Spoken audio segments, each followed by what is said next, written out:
જય યોજના અંતર્ગત ગુજરાતમાં સૌથી વધુ દર્દીઓએ હેમોડાયાલિસિસની સારવાર લીધી છે અને જે બાદ વિવિધ મેડિકલ પેકેજ અને કોરોનરી એન્જિયોગ્રાફી પણ આવે છે તો કેગના રિપોર્ટમાં પણ આવી ચૂકી છે ગેરરીતિ સામે જાન્યુઆરી 2021થી માર્ચ 2021 દરમિયાન ઓડિટર્સે ગુજરાતની અલગ અલગ 50 હોસ્પિટલની મુલાકાત લીધી અને જેમાં જાણવા મળ્યું કે હોસ્પિટલોએ ક્ષમતા કરતાં વધુ દર્દીઓની સારવાર કરી છે।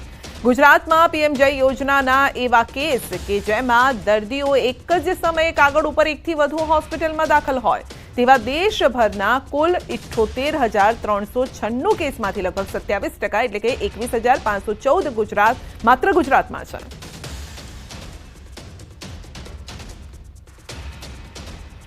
તો આ અંગે કોંગ્રેસનું શું કહેવું છે, મનીષભાઈએ શું નિવેદન આપ્યું છે એ સાંભળો।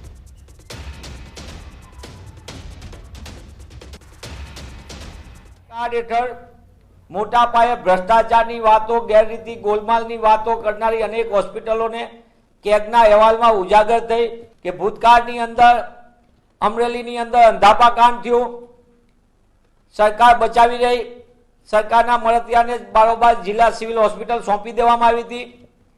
વિરમગામમાં થયું અંધાપા કાંડ, આજ પણ એમના પરિવારજનો ન્યાય માટે લડી રહ્યા છે।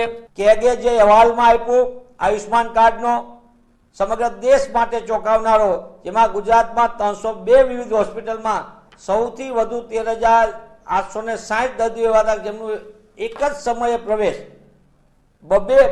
એકથી વધુ હોસ્પિટલમાં બોલતા હતા। એટલે એક જગ્યાએ કેન્સરની સારવાર થતી, એ જ સમયે બીજી જગ્યાએ કેન્સરની સારવાર ચાલતી, એક જગ્યાએ એમની ડિલિવરીનું થાય તો બીજી જગ્યાએ ડિલિવરી તરીકે જે પ્રસૂતા તરીકે નોંધાયેલા હોય। એટલે આ એક આખું કૌભાંડ અને કાનને કૌભાંડ થાય છે અને માનવ જિંદગી જોખમમાં મુકાય છે। તે તમામ સામે ગુનાહિત બેદરકારી દાખવનાર સામે તાત્કાલિક ફોજદારી ફરિયાદ થવી જોઈએ। તો આ તરફ હેમાંગ રાવલે પણ આ અંગે પ્રતિક્રિયા આપી છે કારણ કે આ મોટી ગેરરીતિ સામે આવી રહી છે।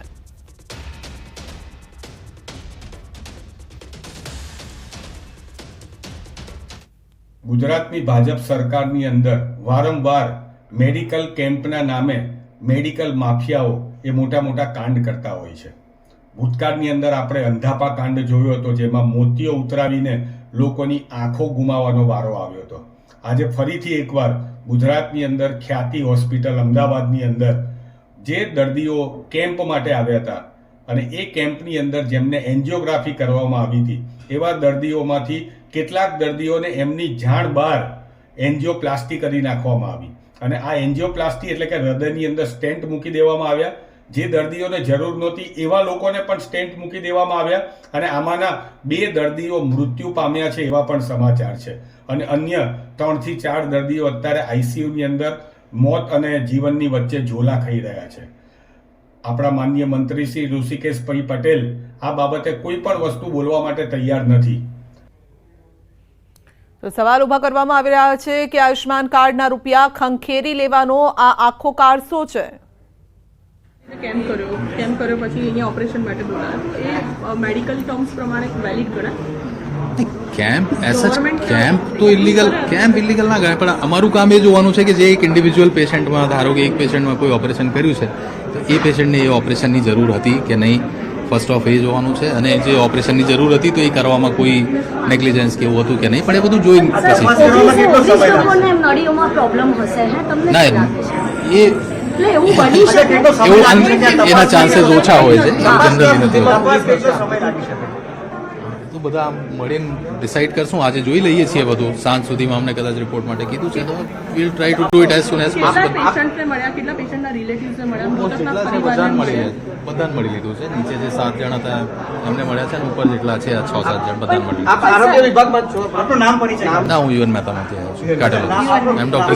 તમને શું લાગે છે, તમારો તો અનુભવ પણ બહોળો છે અને જે રીતની અહીંયા આગળ ટ્રીટમેન્ટ ચાલી રહી છે તો શું કહેશો આપ? આ સિરિયસ મેટર છે એટલે બધું ઇન્વેસ્ટિગેટ કરીને કહીએ તો વધારે સારું રહેશે। ઓકે, કારણ કે બધા લોકો એવો આક્ષેપ કરી રહ્યા છે કે સાજા સારા હતા, એવી કોઈ તકલીફ નથી, તેમ છતાં પણ ડેથ થઈ ગઈ છે। હા, એટલા માટે તો ચેક કરવાની જરૂર છે આપણને। એ લોકોએ સ્ટેન્ડ કરવું વાપર્યું હતું, શું યુઝ કર્યા હતા? બધું લખેલું છે, બધા ડોક્યુમેન્ટ્સ છે, બધી સીડીઝ લઈ લીધી છે, બધું રિવ્યુ કરશું। બધા પ્રોપર અપ્રૂવ દ્વારા હતા કે એવું કોઈ?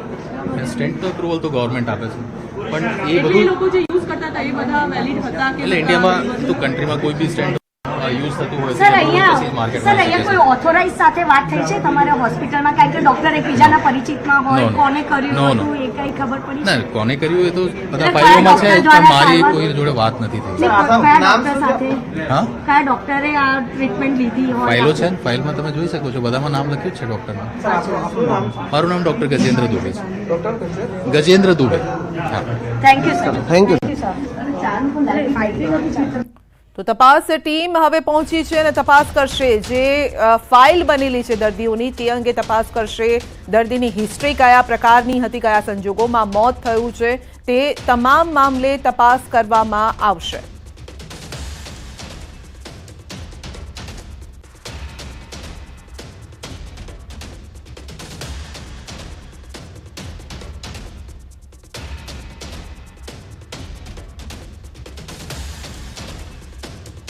બુલેટિનમાં આગળ વધીશું નાનકડા બ્રેક બાદ.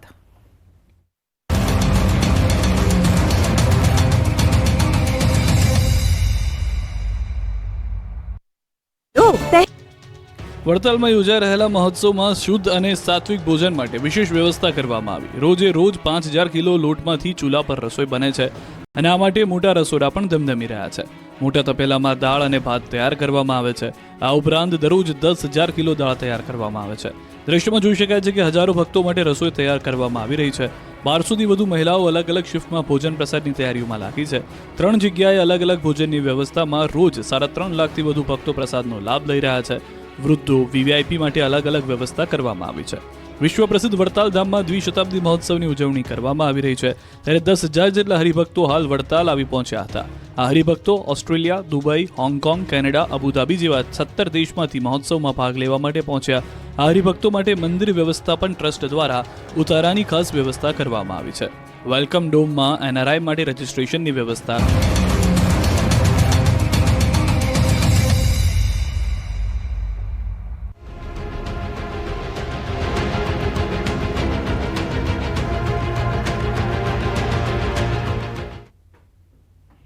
સુરતમાં બ્લડ બેંકમાં લોહીની અછત. 600 યુનિટની સામે ફક્ત 200 યુનિટની જ આવક છે.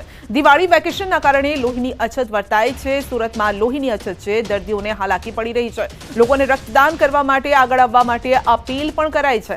સમગ્ર ગુજરાતમાં રક્તદાનમાં સુરત આગળ પડતું છે, પરંતુ હાલ સુરતમાં જ લોહીની અછત વર્તાઈ રહી છે. સુરતની રક્તદાન બેંકમાં લોહીની અછત જોવા મળી છે અને તેના કારણે દર્દીઓને હાલાકી ભોગવવાનો વારો આવ્યો છે. સુરતમાં દરરોજ 600 યુનિટ લોહીની જરૂર હોવાની સામે માત્ર 200 યુનિટની જ આવક છે અને તેની પાછળ દિવાળી વેકેશનને લઈને લોકો પોતાના વતન જવા નીકળી ગયા છે. આમ તો સુરત શહેર દાનની ભૂમિ કહેવાય છે. દેશભરમાં કોઈ સમસ્યા હોય ત્યારે જરૂર સુરતી લાલાઓ આગળ આવતા હોય છે. સામાન્યપણે સુરતમાં અલગ અલગ વિસ્તારોમાં દરરોજ કોઈને કોઈ જગ્યા પર રક્તદાન કેમ્પ થતા હોય છે. સુરત સાથે ગુજરાતમાં દર્દીઓને પૂરતા પ્રમાણમાં લોહી મળી રહે છે. વરાછાના લોક સમર્પણ રક્તદાન કેન્દ્રમાં 160 યુનિટ રક્તની જાવક સામે ખૂબ ઓછા રક્તની આવક છે. તો રક્તની અછત અને દર્દીઓને હાલાકીના કારણે સંચાલકો પણ ચિંતામાં છે. પણ હમણાં દિવાળી વેકેશન હોવાના કારણે લોહીની અછત રહેતી હોય છે. એના માટે મારા છોકરાને લોહી મળી રહે તો બ્લડ રક્તદાન માટે બધા આગળ વધવા જોઈએ.